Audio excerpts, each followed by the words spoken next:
po sa ating lahat. Kumusta po mga kalingap? Sana lagi lang masaya, enjoy lang ang buhay.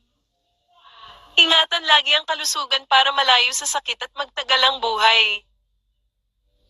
Bago ang lahat, suportahan po natin ang ama ng Kalingap, Kuya Val Santos Matubang, Kalingap Rab, Ma'am Edna at sa iba pang mga Kalingap para mas marami pa silang matutulungan na kababayan natin.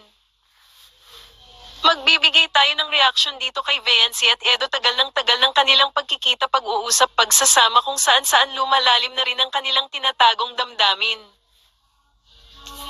Kalingap Edo hindi na napigilan ang kanyang katotohanan na nararamdaman kay Vency. Hindi na po bilang love team lang, totoo na po ang kay Kalingap Edo para kay Vency. Ayaw na niya ito palitan at ayaw niya na mawala si Vency. Pero ang ating Vency, napamahal na rin siya kay Edo pero hindi pero nito masabi kung ano ang kanyang totoo. Pero same sila, ayaw mapalitan sa iba. Napaka-honest din ni Vency, sinisigurado niya ang kanyang nararamdaman. Mahirap naman kasi magbitaw tayo kung hindi naman sigurado, di ba? Mahirap magpaasa, lalo na ito sa taong mahal ka at mabait sa'yo. Narito ang mixing video, panoorin po natin, huwag mag-skips ng ads para makatulong po tayo. Magpapasalamat muna ako sa mga tumulong nag-subscribe, nanood ng aking reaction. Maraming salamat po, pagpalain kayo. Pero depende pa rin po. Depende sa... Ay, Kuya Bal, kita sa'yo, Kuya Bal. Uy, grabe. Ay, mapayag ba kayo? Hindi ko payag. Ay, bakit pumayag?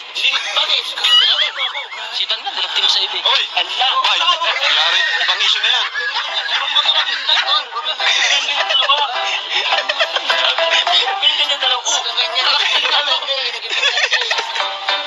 Okay.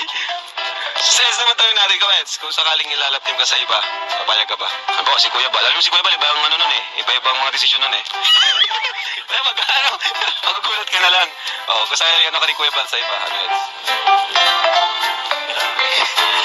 Siguro kung love team lang naman, pwede. Pero hanggang doon lang. Pero sana na totoo na kung parang may, siyempre parang ayoko. Pag sa totoong buhay, ano ba yung totoong buhay? Gusto niya si Grabe! Ayan. Kinakabahan na po si Mercy. Wala nagkakalamansi, guys. Mga matatagan. Para kay Beyonce, di ba? Noong nakaraan, di mo natiwan ang sagot. Crush mo ba si Eds? Or naging crush mo ba si Eds?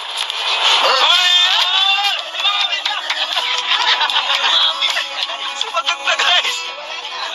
Wala nang bulong si Dr. Love.